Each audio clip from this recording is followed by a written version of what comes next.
So thank you for joining us. Hi, I'm Etienne Saton. I'm product manager at Alterface, and we have with us Pim Dams, who is our sales executive.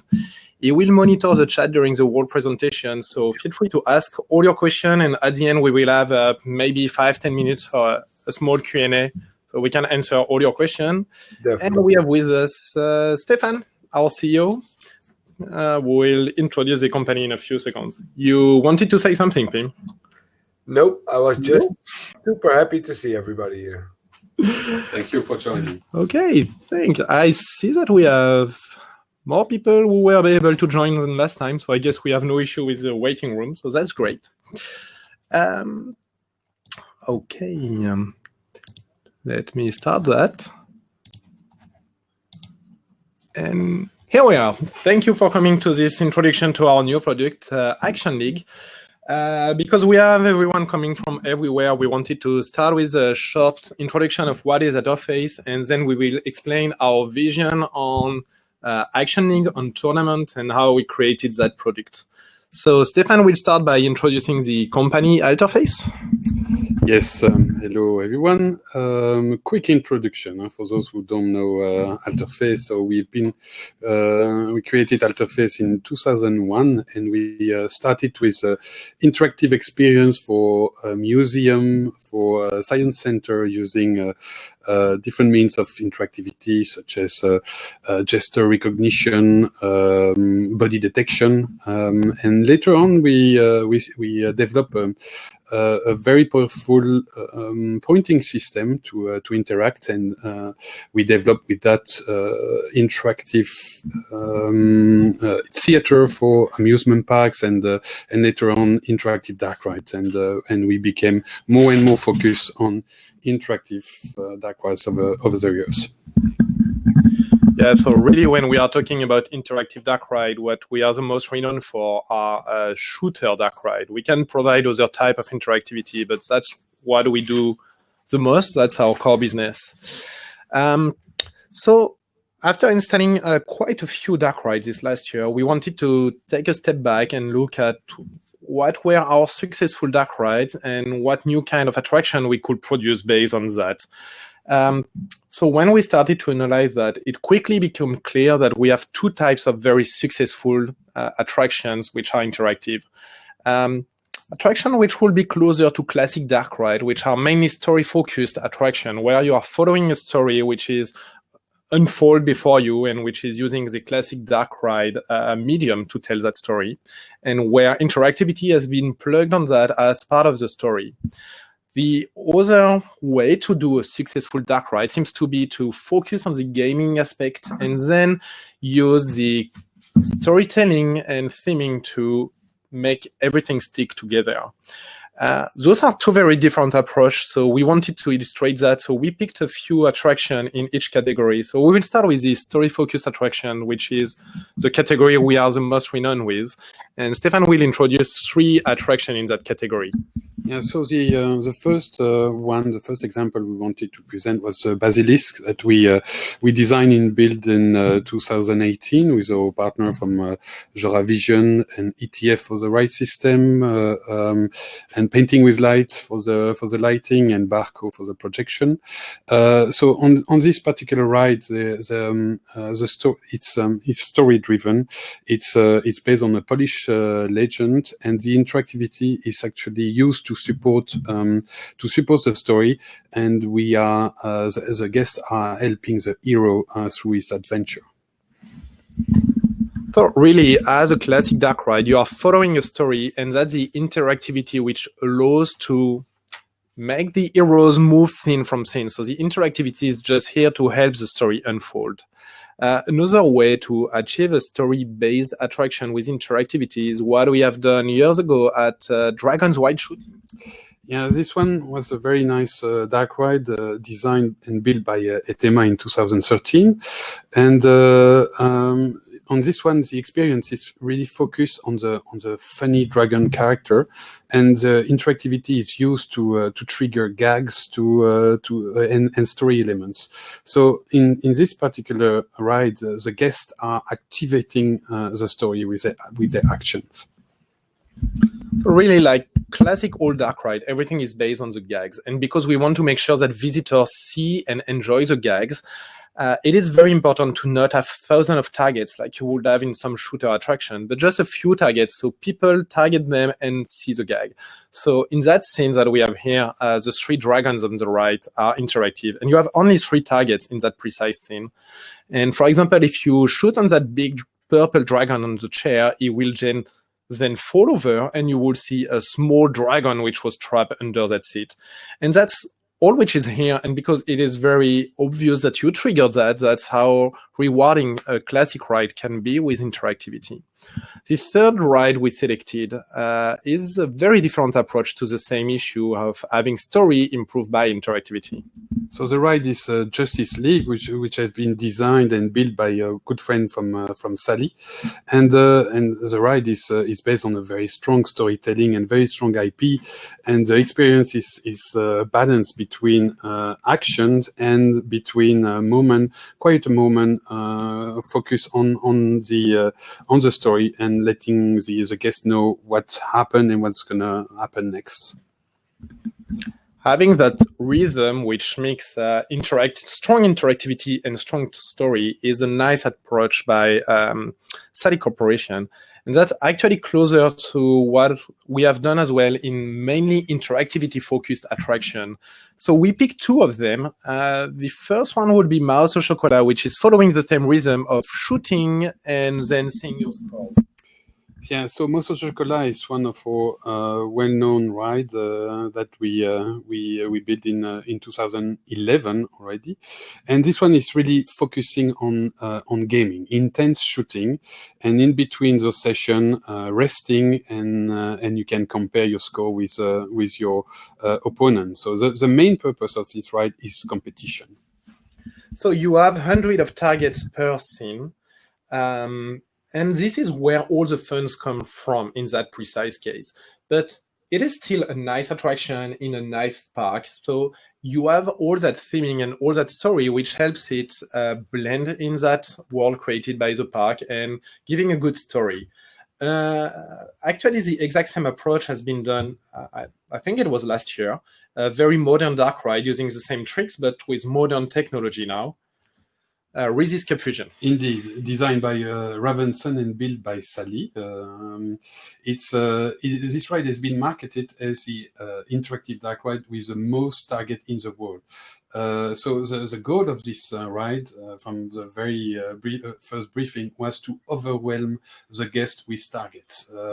And we have physical targets, we have media targets, and about everywhere the guest can look at.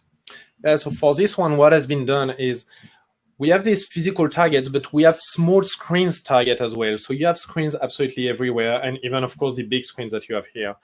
Those tricks has been used to create a very immersive world, very interactive world. What was very important for us was to be able to come with a new product which would reuse most of the interesting components that we really liked and actually fill our portfolio of attraction. We have been mainly focused on story attractions this last year, so we wanted to create a new interactivity-focused attraction. So when you take a step back and think about what interactivity-focused attraction are good at, it's obviously it's not the story, it's not the theming. Those are great to make sure that it's integrated in the theme park, but that's not what you would remember when you leave the attraction. What you remember when you leave the attraction is all the fun and all the competition you had with your friend who were seated in the same car. So we wanted to take that element of fun and competition, and we wanted to push the envelope to have a bigger competition and have something which was even more immersive and which would put more pressure on you. What we wanted to do was to use what is the unit thing in a theme venue. And it's usually to have many people at the same time, at the same place. And that works for FEC, that works for amusement park or for theme park. So what we wanted to do was to organize a competition amongst a lot of people. So really a tournament. So how would we create a tournament in general? It's fairly easy. what we need to do is to gather a lot of people. So in this case, we will take 36 people at the same time, and we will organize a tournament. So the next step, once you have that group of 36 people, is to create teams. So for example, we have created 6 teams of 6 people. So you have that yellow one, that blue one, that green one, and so on. Once you have all that teams, to organize a tournament, you just need to make sure that they are competing against each other. So for example, on that round, we will organize 3 duels at the same time between blue team and pink team, green team, yellow team, and dark blue team, and purple team. At the end of that dueling session, we will know who was the best team of each of these duels.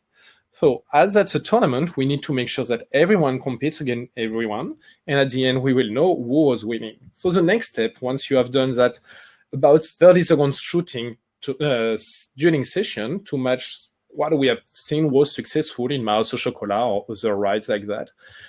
Now, the next step is to shuffle the teams. So you can make sure that the next phase, you will have a competition between different teams. So now it will be that pink one with the dark blue one instead of the pink and yellow one that we had. Now we can do a new dueling session, and we will have a new competition, and we will know who is the best team of that new round of competition. And once we have that mechanism, we just need to do that again and again. We just need to repeat that. Again and again. Once you have done that for 5 times, you will have made sure that every team was playing against every other team, which will let you know which was overall the best team of the whole tournament. In that case, that will be the pink one who was beating everyone on every session. Congratulations, pink team. So that's the logic to create a tournament. But that's just in general. Alterface is using attraction as a medium to tell a story or to make you live an adventure. So how could we translate what is a tournament to our medium, which is an attraction? Well, to do that, it's fairly easy. You need to make sure that you create team again. So in that case, we have these 6 same teams, which are around that big circle.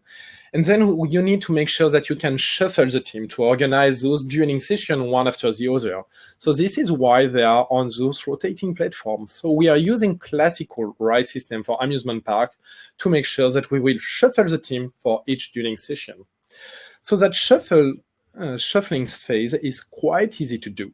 Now the issue is how to make sure that they can compete against each other. For that, we did what Alterface does best. We installed screens around the platform, which are the competing arena.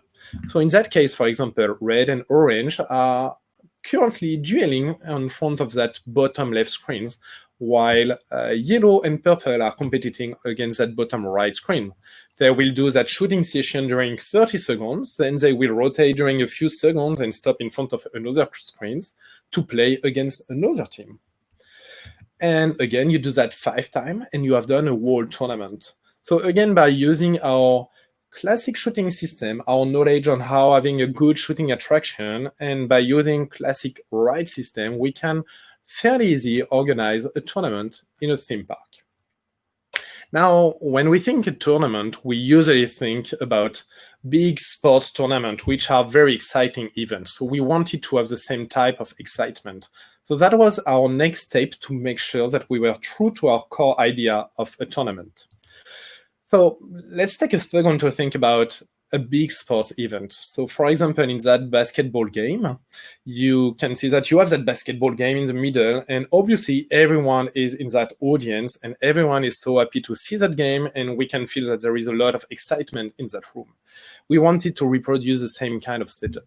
So the first element to create that is obviously the basketball game here on the center floor.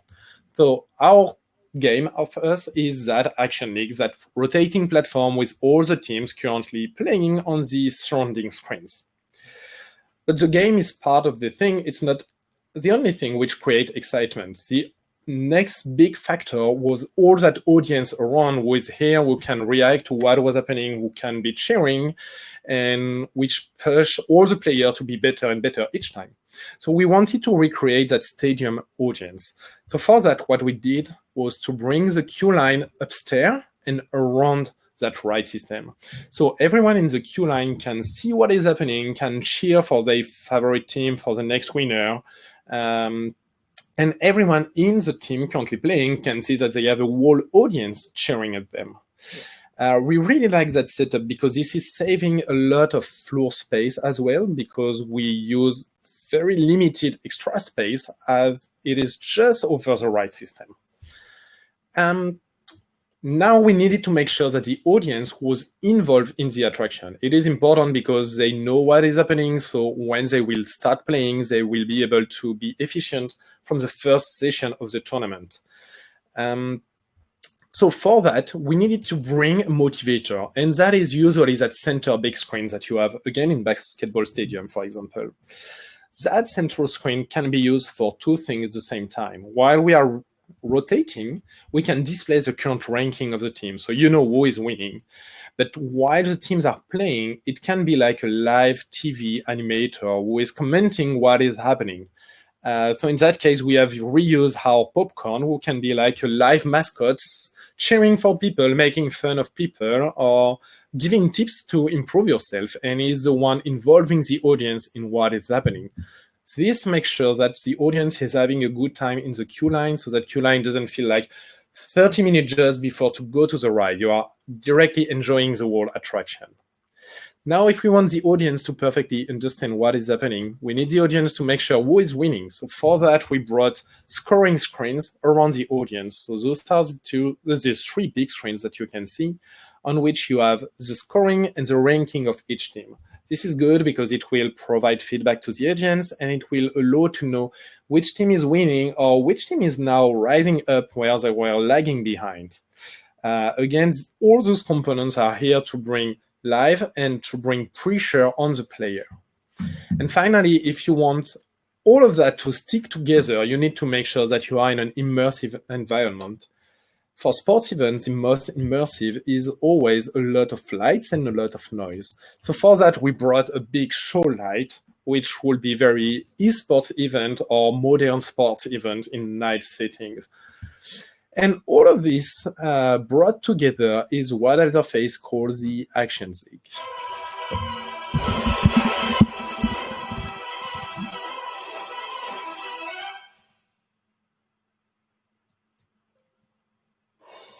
So we start downstairs and you go upstairs to watch the show while you're waiting, where you have a very good view on what is happening. This is one of the dueling sessions where you can see that two vehicles are playing against two other vehicles. So in that case, we have the red against green, red against yellow. And at the end of that session, you know who was the winner of that session. Then we need to mix the teams, so we organize a new duel between different teams. And for the next one, the competition will be between, let's see, I don't know it, yellow against blue, pink against light blue, and green against red. And they are competing against a new media that everyone is playing on the same media at the same time. Once you have done the 5 sessions, you will know who was the overall winner, and now it's the yellow team. So congratulations, yellow team. What we have not yet mentioned is that on that very small footprint, so this is 450 square meters, we have a very good throughput because we have 36 people playing at the same time, so that gives us a throughput of 500 people per hour. You have a very good view from everywhere in the ride, and you can see every team playing at the same time, as well as the audience. Light show and audio are here to give that pressure of a live tournament and competition.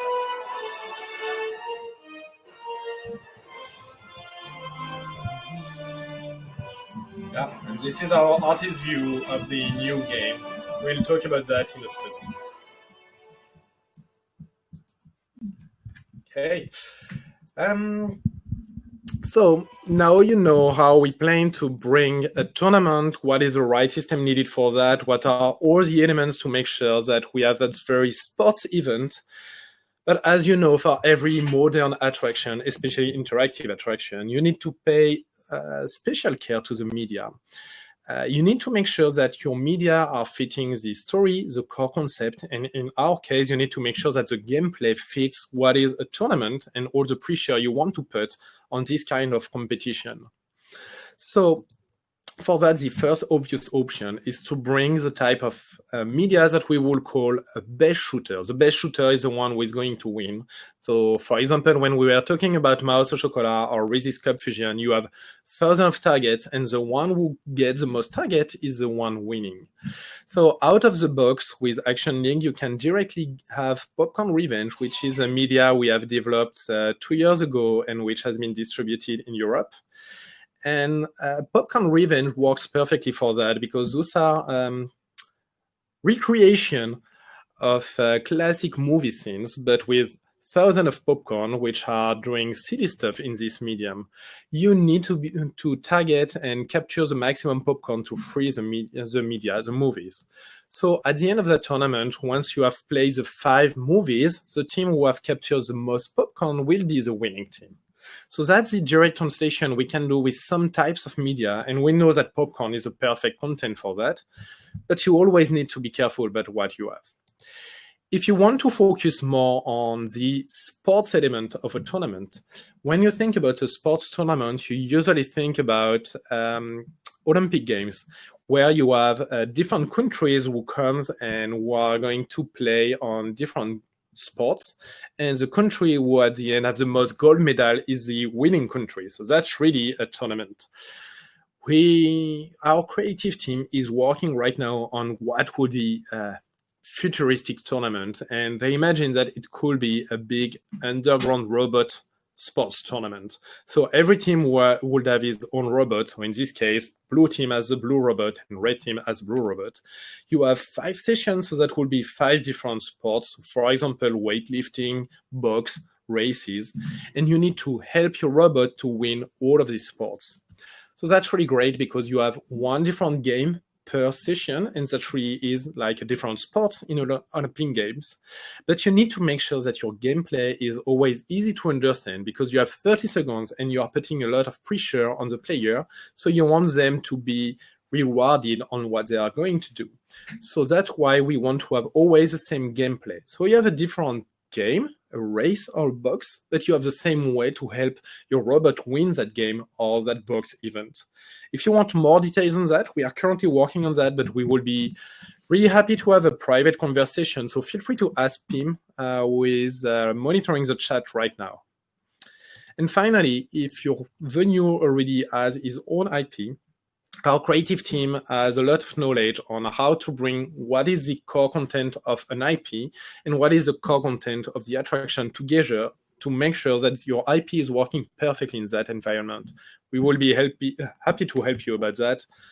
Again, feel free to contact Pim or Stefan or myself.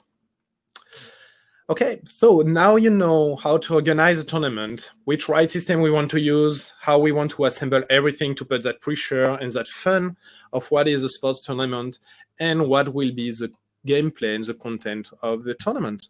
So all of those together is what we call the Action League. Let me just wrap up all this information with delivering a short summary. So what we have introduced from the beginning, as I said, is fitting on the small footprint, which is 450 square meters. And you have 36 players at the same time, so 500 people per hour. And this is a standard version. If you have a bigger venue, you can use the large version, which is working exactly the same way, but you have 12 teams, which allows us to have 72 players. So that's 1,000 people per hour for a slightly bigger footprint of 625 square meters. And finally, once you have the large version, you can upgrade to the deluxe version for slightly bigger, but which allows to have big curved screens around, which will bring you a 360 media content.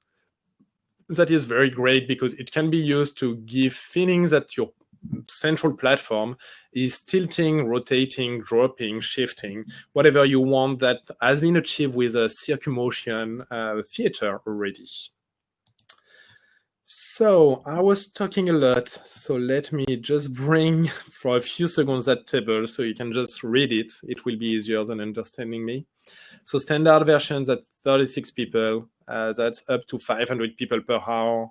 That's on 450 square meters. If you want the larger deluxe version, you can go up to 1,000 people per hour, and you need one more operator and a slightly bigger square footage, up to 700 square meters. Well, thank you for listening. And that was our introduction of ActionLink. And we will now be ready to take any question you may have. So feel free to ask them in the chat, and Tim will convey that session. Thank you again.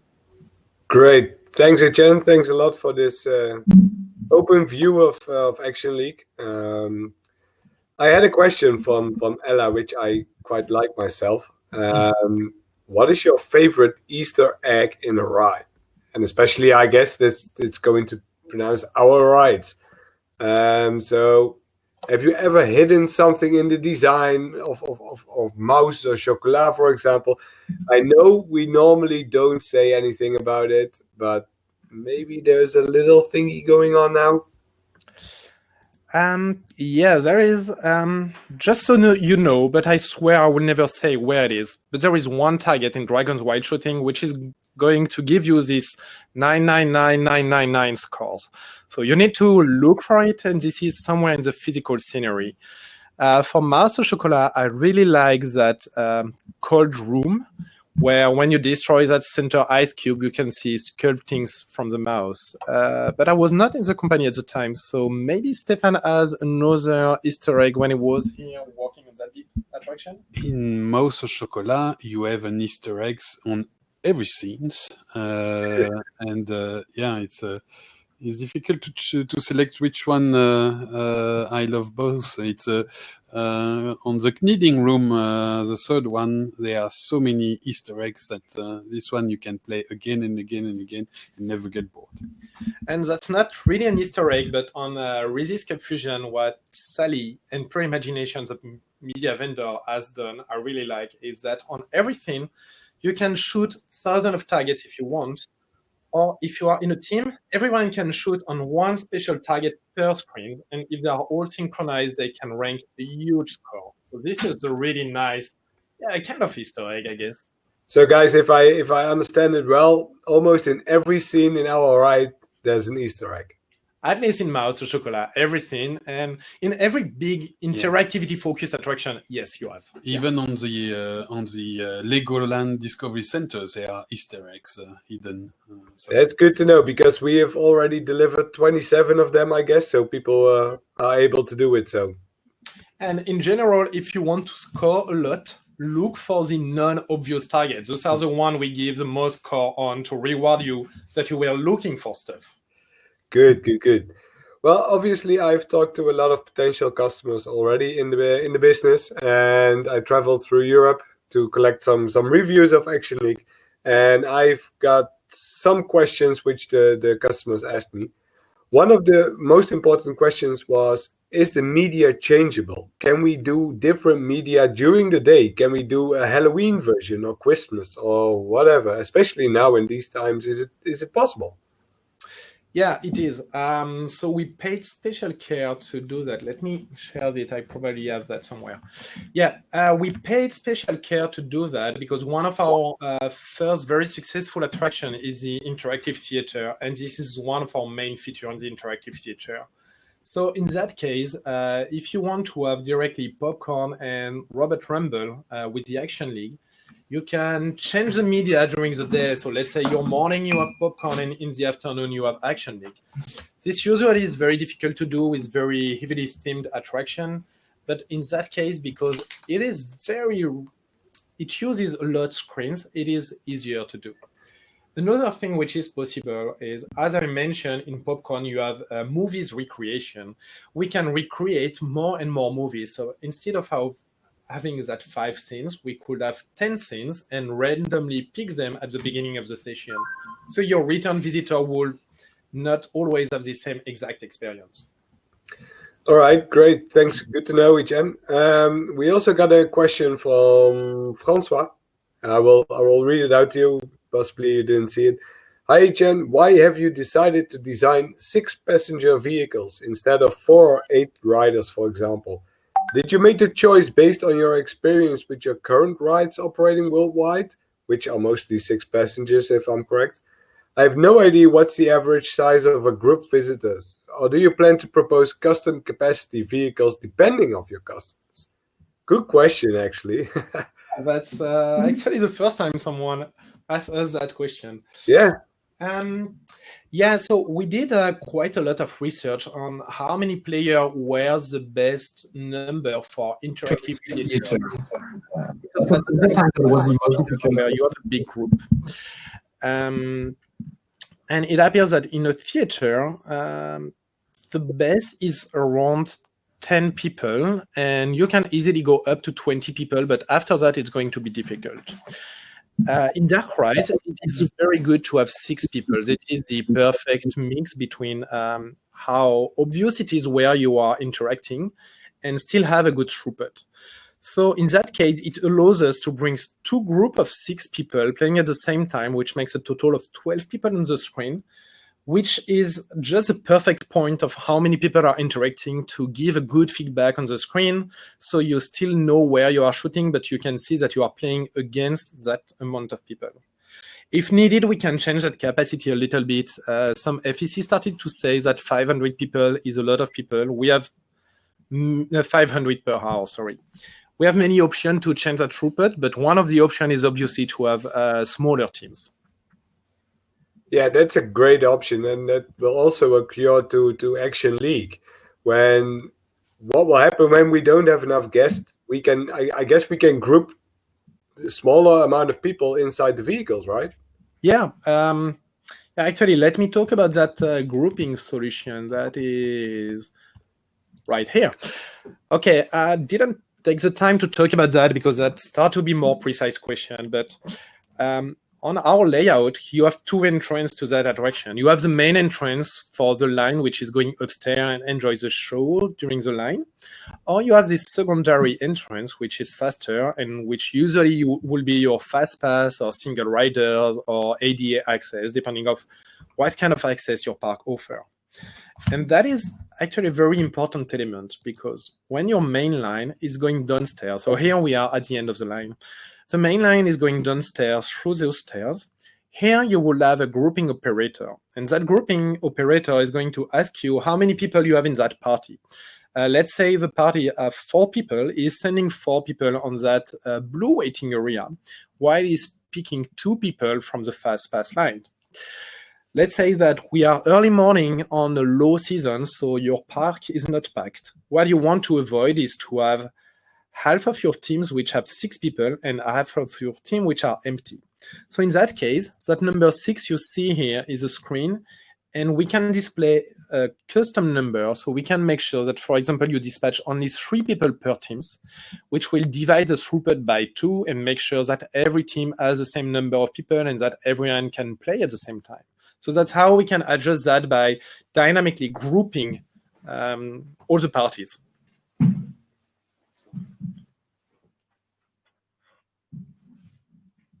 Good. I forgot to unmute myself. I was talking a lot, but are there any questions from our guests still? Great. Please feel free to add on. I want to add something to the question of Francois about the vehicle capacity. Obviously, we normally work on the request from a park. So the park will have his own opinion and his own idea about dark rides, and they will decide normally on what kind of type of vehicle we should work with. What we also can do, we can deliver turnkey dark rides, and then we have more decision-wise in which type of vehicles we can use. But I think the strength of Alterface is that we can adjust to every ride vehicle that is available in the market. We can do it in roller coasters. We can build it in interactive theaters or motion platforms. You can't imagine, and we can do it. So I guess that's a big future of Alterface as well. So I wanted to take care of that matter. So thanks again for the question, Francois. there is another one. What kind of special effects or theming elements you would recommend to add with the Action League ride to turn this experience into an immersive experience, more than what you described, games, lights, screens? That question came from Gilles Bajar. Yeah, Great question, Gilles. Well, thank you. And it's a difficult one as well, because this is a gaming experience, obviously. And for a theming, I would say there are a huge amount of options. And I guess we can go all the way with that. But maybe, Jen, you want to explain a little bit more? Yeah, thank you for the question, Gilles. For those who work with us, you probably haven't interacted already with Gilles. He's one of our maintenance team in Alterface. So let's see, the question was about special effects and theming, is that correct? True. Yeah. As far as I can see, yeah. Okay, so as you see here, we have picked a theming which will match with a very dynamic and modern sports event. So in those kind of thing, you want to have everything which is modern in stadium. So usually you will have some smoke, which is always fine. We need to be careful with that. So you always see perfectly the screen. But a little bit of low smoke is always great for that. We can have other effect with a lot of laser or everything which matches your environment. What we always pay attention to is to make sure that effects are not just here for the sake of having a nice effects, but to match the story and the content. Let's say if we want to do something very different, so I don't know, maybe a Roman arena where you would have very old competition. In that case, we will obviously not have laser, but we would in that case start to have more smoke to recreate the dust and effects like that, probably water effect. What is nice with our solution is that we can actually accommodate almost any effects because we can use our own show control or external show control like Alcon McBride or Medianon. So everything which is standard in the industry can be triggered by our system, and it can actually be triggered from the interactive content as well. But again, we try to make sure that everything, so theming option and FX option, are matching what our customer really wants. So it depends what kind of competition arena customer would like. It's all depending on the IP, I guess, as well. If customers are deciding that they want to use their own IP, which is, for instance, an old ancient IP, like for the gladiators from Rome, then you have a complete different ride experience. And I believe that there are a lot of possibilities to theme this ride as well. So Yep. I'm looking forward for all the designing companies who are going to give it a go with this ride. So you're very welcome to do it. And if you want some more information, you know where to go. All right. In this kind of strange period, is it COVID friendly, Etienne? Yeah. Sure. Question, huh? That's the everyday question right now. Let me get back to that grouping solution. In that grouping, as I said, we are making sure that we pack as much as possible the team with the same number of people. But if you want temporarily for maybe the next 2 years, if we need to make sure that parties are not mixed, it is fairly easy to send a group of people who are traveling together per team, but make sure that the team is not mixing this group of people. So it's fine, it's just going to be you and your friends or you and your family against the next family, which is just behind you in the line. Obviously, temporarily, the throughput will be slightly lower, but the experience will be exactly the same. And as soon as COVID has found, as soon as we have found a permanent solution to COVID, well, this is the solution. And after that, you can come back to the normal solution, which is packing your team. Yeah, I can imagine. All right. Well, for me, that were the most common questions that I received. I see that Anja is still typing. So I'm actually waiting a little bit for that. I guess it's good to always wait for them. Let me see. Yeah, I see that François Menet was able to join us. Hello, François. Yeah, he was. And he was asking really smart questions. Well, Anya just replied that she found it a great presentation. So Thank you, Anya. I've waited for that. So thanks, Anya. No worries. Well, all right, so I guess to wrap things up, I give the word to Stefan, our CEO, and in my kind of view, thanks a lot for joining. Hey Jen, thanks for the presentation. Thank you so much for your time. I will say exactly the same. Thank you for everyone for joining, and thank you guys for the great presentation. And if you have any question, you come back to Pim, Etienne, or myself, and we'll be glad to give you even more information if needed. Okay, thank you very much, guys. Merci beaucoup. Thank you. Bye. Ciao.